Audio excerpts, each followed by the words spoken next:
Do you know there is a number one stress, which is debt stress, all over the globe? Not even in India, but all over the globe, it is the number one stress. It has been recognized. Even in India, if we just take a composition of debt in a total overall GDP, and if we take the data from 2007 to 2022 and take an average contribution of debt in a GDP, that is around 36.38%.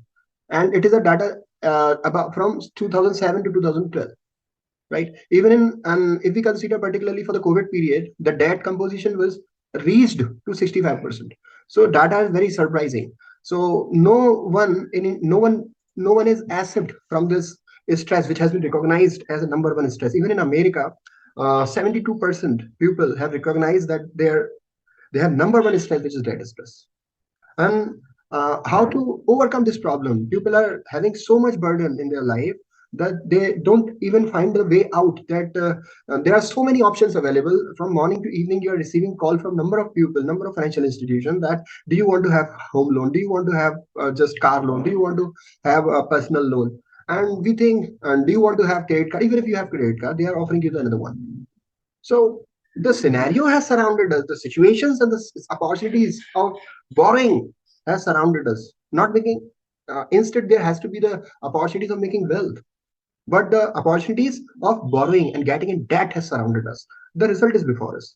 There rarely any family would be there who has not opted out debt, and it is the most requirement for anyone if he want to live stress free. He will have to learn to live, and learn to manage debt in his or her life. Here in this video, what will I do? I will take you to the 6 simple steps how to get debt free in your life. Let me share my screen for that. So, first of all, I will discuss that what are the effects of debt. There are certain effect. There is stress in your life. You find difficulty in saving because major portion of your income is spent out in repayment of that debt loan, right? And it brings a very negative impact on your credit score. Whenever in future, if you require any money, lending institution don't give you, because they find that your credit is not that good, credit is not that average, you should be sanctioned more loan, even if any urgency is there, and you missed out certain opportunities in your life. So that is very bad thing in this. And you are socially isolated. The person who has taken that feel himself isolated, feel himself isolated. He is always thinking that how to come up this problem, how to just live my life the way I want, and all cash flows are mismanaged. Major portion is going to repay the debt. So how to manage it? Let's learn 6 simple steps how to become debt free in the life. Number one step is that you have to learn to make a budget. What is budget? Whatever the cash flow is coming, you will have to manage it. Whatever inflow is coming from business, from employment, from profession, monthly basis, the average income, what you just suppose 100 rupees you are receiving, you will have to make 50% of that on necessities. Now, in necessities, there include those expenses which cannot be avoided, and that must include the repayment of principal portion of your debt. What has been principal portion?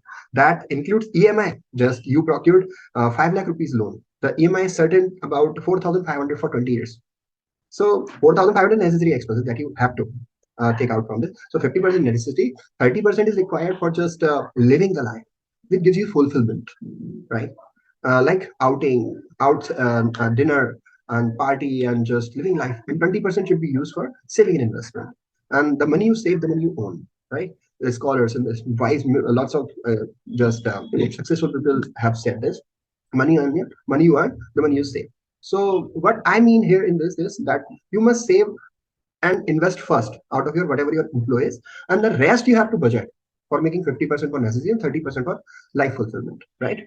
Needs and wants. So the second step, what you should follow is just learn to cut your expenses.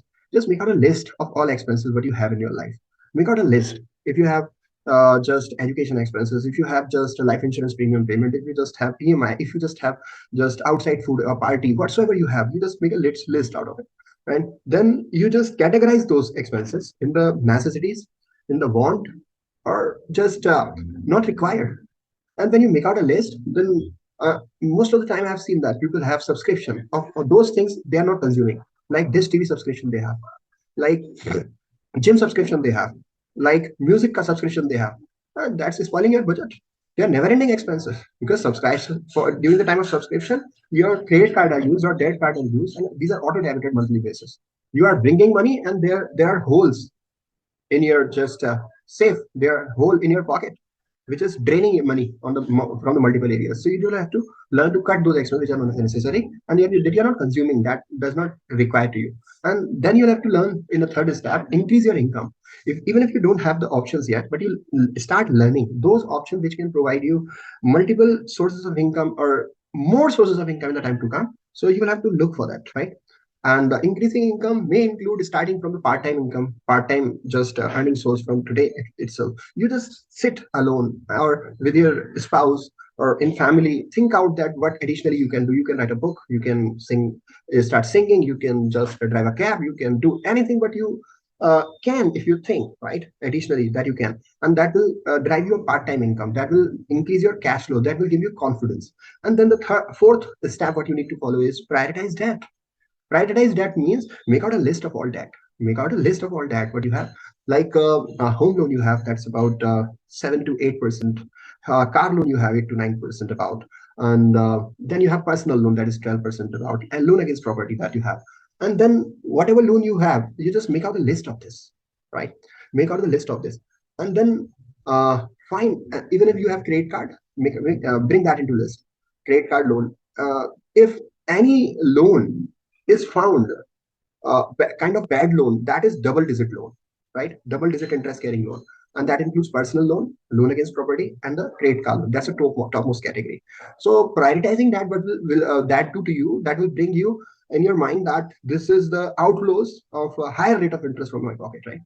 And then the fourth step, that will help, prioritizing that will help you in the mindset building, right? And then under the fifth step, what you need to do, pay extra than premium. Pay extra than minimum. Just I take an example of 5 lakh rupees you loan you have, and you have been paying just 4,500 about EMI monthly basis. And then what you need to do is just repay at least 1,000 more monthly. 1,000 more monthly, right? And what will that do? That will make a repayment of principal portion in addition to your interest payment, and you will not even know that major portion of principal you have repaid along with your EMI, right? And that will reduce your interest payment in the time to come. And this payment of extra then minimum has a strategy kind of thing. Like every year you can increase your repayment of that EMI, right? Like bank has fixed 4,500. That does not mean that you have to pay 4,500 only up to 20 years. You are going to make a double and triple of your repayment portion, right? What you need to do, you just have to uh, start paying extra than premium. If you cannot afford just 4,500 the EMI, pay 5,000 per month in the first year, and then next year 5,500 per month in the third year, and then 6,000 per month. Likewise, you can increase as per your affordability. If you can afford more, you can increase more, right? And then the last six simple step is use a debt snowball, debt avalanche method. What does it mean? That snowball, that is avalanche method is just have you heard compounding benefit? In case of compounding return, this example is given for the snowball strategy. Like if you have to make wealth in your life, you will have to have learning the compounding return in your life, and for that you will have to save consistently and for the longer period of time. That gives you the compounding return. Like snowball is there, which is very small from the snow hill when it is falling down, and it is overlapping again and again the snow into it and getting bigger and bigger. Likewise, these are the compounding rate, and these are not just limited to the making your wealth, but also repaying your debt. How? If it is connected to the fifth step. If you just start repaying extra than minimum, whatever your EMI is, you are paying more than this, then what's happening? Then what's happening? You are paying the principal portion. Actually, let me tell you what happens in the EMI case is, in your initial year, just suppose 4,500 is your EMI, right? This is this amount. Under 4,500 is your EMI, and 4,500 is your EMI. In initial year, this 4,500 will include this much portion of interest. 4,500 EMI, this much portion interest you are paying. Means very small amount of principal you are paying. For example, I can say just 200 rupees or 100 rupees is going for the repayment of principal. Okay. And as long as you will keep making repayment, keep making the repayment of that loan, that will happen like this. Interest in initial year is this, and then decreasing this, then decreasing this. As per the increase in the years, interest will reduce and principal payment will increase, right? Like this. Initial years, principal payment, repayment of the EMI is this, and in further years, in last year, it is increasing. Means interest payment is high in initial years, and principal payment is low. And in further years, after 10 years, 15 years, 18 years, interest payment is reduced and the principal payment is increased. You will have to break this. How this can be? This can be done by extra premium, paying extra. And this is a strategy that if you pay 4,500 is EMI, first year you are paying 5,500, third year you are paying 6,500. Then what you can do, you can break this. You can bring this. Interest repayment is this, and principal repayment is this. Okay, maybe this comes to 50%. And what is the advantage of this? You can be settling up the 20-year loan in just 10 years, 12 years, and you are saving your interest. The money you save, the money you earn, right? It's not that you are always making money is a good sign. Even if you are saving money, that's also a good thing. So you can look upon this, right? So what we need to do, we just have to follow these 6 simple steps. If for recap point of view, I have to say, make a budget, 50, 30, 20%, cut expenses, cut expenses, make out a list of expenses, which are not necessary, cut them, and increase your income, make for side hustle, learn some skill that will help you developing a increasing income and the sources of income. Prioritize your debt, right? Make out a list of debt, what is double digit interest, repay that first, right? And then keep that which is a lower rate of interest and pay. And the fifth step, pay extra than minimum. And then the last step is use a debt snowball strategy, which is a debt avalanche budget, which will give you compounded saving in your repayment of interest. And if you like this, I would love to catch you in the comment box. I would love to hear from you. That encourages us if you bring your comment. And I also welcome you to a free live masterclass session. Link is the comment description box, right? You can join for that. And stay tuned for more values to come. If you liked it, must like, subscribe the channel, and stay connected for more to come so that you get the notification, right? And join in a live class.